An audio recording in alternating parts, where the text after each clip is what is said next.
বন্ধু বান্ধব একসাথে হয়েছি। তার মধ্যে সবচেয়ে বড় আকর্ষণ হয়েছে ইউনুস। ইউনুস হচ্ছে বহুদিন পর একসাথে হলাম।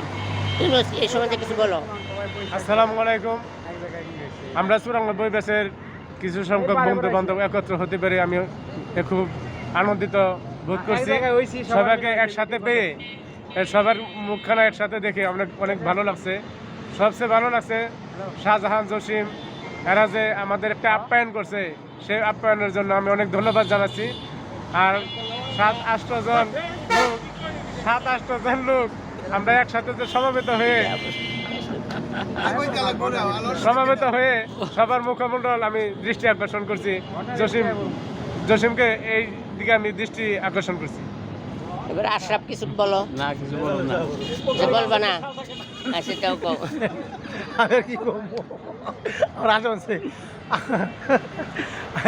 ওদিকে যা পরে ক যা কিছু কয়ে পারস ক।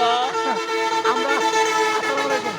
আমরা আজকে আসছিলাম আগামী 14 তারিখে আমরা আল্লাহ রহমত করে আমরা সিলেট যাচ্ছি, সাদা বতর ইত্যাদি ইত্যাদি। সবাই বন্ধু মহলে একত্র হয়েছিলাম 16 সালে। যাইতে পারি নজরুল কিছু বলো। এই সম্বন্ধে না, সাজান কিছু বলো। মাস্টার না আমরা 94 বন্ধুরা বেশ কিছুদিন পর আবার একত্র হয়ে কিছু খোঁজ গল্প চা আড্ডা একত্রিত হইলাম। যারা এখানে অংশগ্রহণ করতে সবাইকে ধন্যবাদ।